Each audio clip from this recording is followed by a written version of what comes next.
Hello beautiful people. Today I wanted to take away the fear of our subconscious mind, because a lot of people are afraid to dive deep into their subconscious mind, into their brain, and they're afraid to speak to their higher self, they're afraid to speak to deceased loved ones, they're afraid to speak to other souls, to extraterrestrials. They're just afraid of anything they can't see, hear or feel. But once you allow yourself to see, hear and feel whatever else is out there, whatever else is not scientifically proven, because it doesn't need to be, because it still exists, no matter if science exists or not, right? These things and these beings still exist. But we are taught and we grow up with being fearful about all these different beings, and we're taught to be that our imagination is not what is real. Our imagination is the realest thing out there.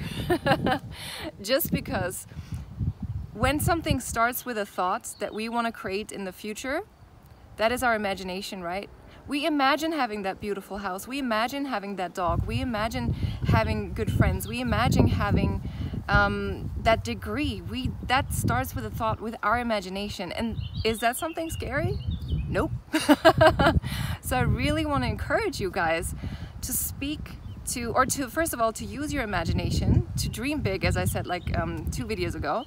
But also, if you want to speak and if you want to connect with other souls who are your deceased loved ones, who's your soul family, maybe your soulmate, maybe you want to connect to them, maybe you want to connect to the masters and to extraterrestrials, it's nothing scary. But the most important thing is to set the intention beforehand to only call in and to channel light and love beings, if you want that. If you want to channel other stuff, obviously you can, right? But that's going to be even more scary for you. And so I encourage you to connect with your subconscious, to your higher self, to what is below your conscious mind, meaning what comes from your heart, what comes from your gut, what comes from your intuition.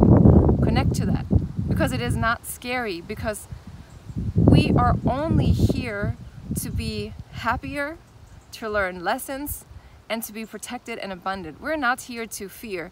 We're not here to live in hate. We're not here to live in war and racism. That's not what we're here for. That's not where we come from. But we're here to learn all these lessons, right? So I encourage you to interact with those souls, to channel their wisdom, because they have infinite wisdom and they know what's beyond this earth. And that's the beauty about connecting with them, because then you know there's nothing to fear about death. There's nothing to fear about not having anything, or lack, or scarcity, or whatever. There's nothing to fear about that. Yeah, so once you connect to that infinite wisdom, you will not only connect closer to yourself, because that's where you came from, but you will also connect to them, and you will also connect to your imagination better. And the more you practice this, obviously, the better you get at it, right? As with everything else. So, yep, this is what I wanted to share. Now I gotta check what my dog is doing. You excuse me?